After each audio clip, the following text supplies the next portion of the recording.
दोस्तों, वर्तमान कलयुग के अंत में जब पुण्य और धर्म गायब हो जाएगा और दुनिया पर अन्यायों का शासन होगा, तब कल्कि का अवतार होगा। कल्कि अवतार भगवान विष्णु का अंतिम अवतार है, जो अभी प्रकट नहीं हुआ है। सतयुग से लेकर कलयुग तक प्रत्येक युग में दो भाग रहे, धर्म और अधर्म। सतयुग में देवताओं और असुरों के बीच युद्ध हुआ। त्रेतायुग में श्री राम और रावण के बीच युद्ध हुआ। द्वापर युग में श्री कृष्ण के नेतृत्व में महाभारत का युद्ध हुआ, जहां पांडवों ने कौरवों का नाश किया। हिंदू पुराण के अनुसार श्री कृष्ण के देह त्याग करने के बाद कलियुग का आगमन हुआ। इसी युग में समय के साथ साथ कलि पुरुष भी शक्तिशाली होता चला जाएगा। हम अब कलयुग के काल चक्र में जी रहे हैं, जहां अधर्म का शासन लगातार बढ़ती जा रहे हैं। आज के वर्तमान को देखकर हम भविष्य के बारे में क्या अनुमान लगा सकते हैं? शायद आप हैरान होंगे जब हम कलयुग की पूरी जानकारी रखते हैं। इस युग में अधर्म अंतिम चरम तक गंभीर स्वरूप लेंगे और इस युग का अंत तक धर्म का पूरा नाश होगा। आइए जानते हैं आगे आने वाली भविष्यवाणी का। कलि पुरुष का शक्ति अधर्म है। कलयुग का अंत कैसे कैसे निकट होगा, वैसे ही अधर्म बढ़ाता चला जाता है। लेकिन कलयुग के अंत में कल्कि अवतार दुष्टों को नष्ट करने और एक नए युग की शुरुआत करने के लिए प्रकट होंगे। प्राचीन हिंदू शास्त्रों में शंभाला प्रदेश को कल्कि का जन्मस्थान कहा जाता है।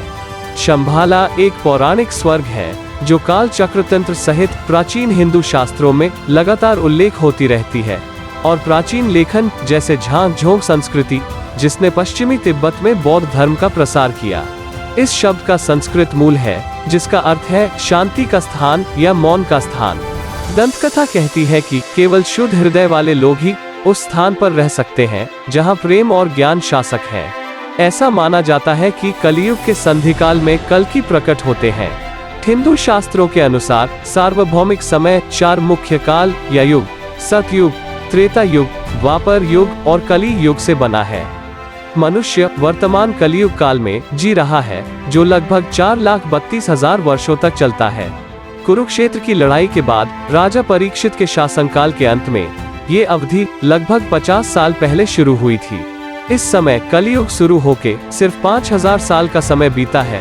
कलियुग के लगभग 4,27,000 वर्ष शेष हैं और इसके समाप्त होने से पहले कल्कि का आगमन कहा जाता है। पुराण कथाओं के अनुसार कलियुग में पाप की सीमा पार होने पर विश्व में दुष्टों के संहार के लिए कल्कि अवतार प्रकट होगा। प्राचीन हिंदू पुराणों के अनुसार कल्कि एक चमकदार तलवार के साथ पंखों वाले देवदत्त नाम के सफेद घोड़े पर सवार होंगे। ऐसा माना जाता है कि जब मानवता पूरी तरह से मनोबल को त्याग देती है, तो कल्कि दुनिया के विनाश के लिए अवतार लेंगे। कल्कि अवतार का उद्देश्य न्याय और अच्छे सिद्धांतों को वापस लाना है, जो कलियुग के अंत में गायब हो जाते हैं। कलियुग के अंत में पाखंड और संघर्ष से भरी आबादी पूरी दुनिया में इतनी कम हो जाएगी कि धर्म या अधर्म को समझने की कोई शक्ति नहीं होगी। कलियुग के लोगों में तत्वज्ञान और चेतना को समझने की शक्ति नहीं होगी। उस समय जब कोई अच्छे सिद्धांत नहीं होंगे, कोई मानवता नहीं बचेगी, तो कोई विकल्प नहीं होंगे। साथ ही कल्कि का अवतार आएगा और वो घोड़े पर तलवार लेकर चलेंगे।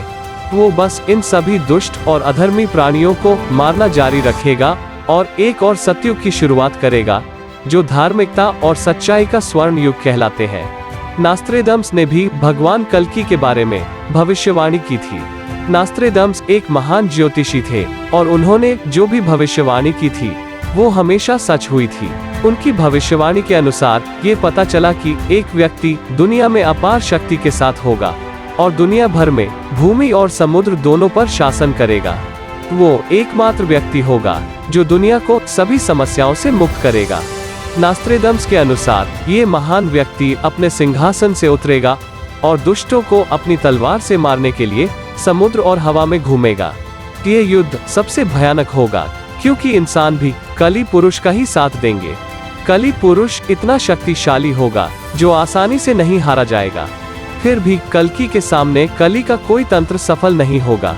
कल्कि भगवान विष्णु के अवतार है और अंत में कलि पुरुष का पराजय करके कलि युग का समाप्त करते हैं।